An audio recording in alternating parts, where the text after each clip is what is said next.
Million views போயிடுச்சுங்க நம்ம லாஸ்ட்டாக போட்ட ரசத்தோட வீடியோ ரெசிபி பார்த்தீங்கன்னா. ஸோ அதே ரசத்தோட ரெசிபி தான் இன்றைக்கி ஃபுல் டீட்டெயிலாக வந்து எக்ஸ்பிளைன் பண்ண போகிறேன். எவ்வளோ பேர் பார்த்தீங்கன்னா இது ரசமே இல்லை அப்படின்ற மாதிரி சொல்லியிருந்தீங்க. ரசத்தோட கேரக்டர் வேறுங்க, இது வந்து தக்காளி ரசம் சொல்லுவாங்க. ஸோ இந்த ரசத்தை எங்கள் ஹோட்டலில் நாங்கள் எப்படி பண்ணுவோம், எங்களுக்கு இருக்கிற நாலேஜை உள்ள டிஃப்ரெண்ட்டாக ட்ரை பண்ணி இந்த ரசத்தோட டேஸ்ட் எப்படி எங்கள் கஸ்டமருக்கு கவர் பண்ணோம் அப்படின்றது எல்லாத்தையும் இந்த வீடியோவில் ஃபுல்லாக சொல்கிறேன். ரசத்தை பார்த்தீங்கன்னா இப்போ நம்ம ஒரு 15 லிட்டருக்கு வந்து பண்ண போகிறோம். ஸோ ஃபஸ்ட்டு எடுத்தோன்னா பார்த்தீங்கன்னா கடாய் எடுத்து வச்சுக்கிட்டோம். கடாய் காஞ்ச உடனே பார்த்தீங்கன்னா எண்ணெய் வந்து ஒரு 200 ml எண்ணெய் வந்து எடுத்துக்கிறாங்க.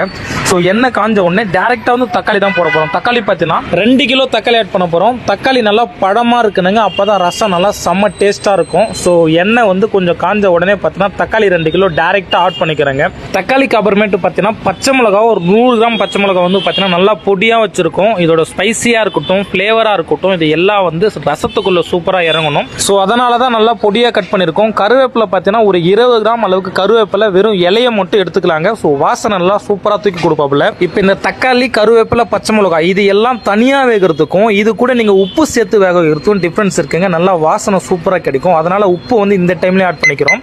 250 கிராம் உப்பு வந்து இந்த டைமில் நம்ம ஆட் பண்ணிக்கிறோங்க. தண்ணி மட்டும் எந்த ஒரு காரணத்தை கொண்டு ஆட் பண்ணிடாதீங்க. தக்காளி ஃபுல்லாக தண்ணி தான் இருக்கும். அந்த தக்காளியில் இருக்க தண்ணி ஃபுல்லாக இறங்கி நல்லா தக்காளி வேகணுங்க. ஸோ வெந்ததுக்கு அப்புறமேட்டு வந்து நம்ம பூண்டை வந்து போட போகிறோங்க.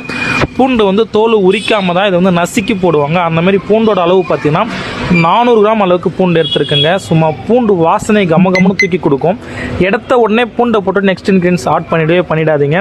பூண்டு வந்து கரெக்டாக ஒரு 10லேருந்து 15 நிமிஷம் அளவுக்கு வதக்கி விடுங்க. ஸ்லோ ஃப்ளேமில் வச்சுக்கோங்க. அப்போ தான் உங்களுக்கு வாசனை நல்லா கமகமன்னு வரும். பூண்டு மட்டும்தான் ரசத்துக்கு வாசனையை கொடுக்கும்.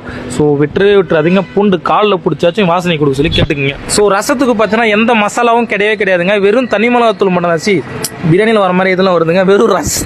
வெறும் மஞ்சத்தூள் மட்டும்தாங்க. ஸோ மஞ்சத்தூள் 20 கிராம் வந்து எடுத்துக்கங்க. ஓகேங்களா, சாரிங்க. ஸோ பிரியாணி மாதிரியே இதுலேயும் வந்து ஆட்டோமேட்டிக்காக வருது. அடுத்து பார்த்தீங்கன்னா புளி வந்து ஒரு 1 லிட்டர் வந்து ஆட் பண்ணிக்கோங்க. புளி தண்ணி இருக்கும் இல்லையா, அது வந்து ஒரு 1 லிட்டர் வந்து ஆட் பண்ணிக்கோங்க. இந்த புளி ஆட் பண்ணதுக்கு அப்புறமேட்டு இந்த மசாலாவை நல்லா கமகமன்னு கொதிக்க விடுங்க. எந்த அளவுக்கு கொதிக்குதோ அந்த அளவுக்கு டேஸ்ட் சூப்பராக வருங்க.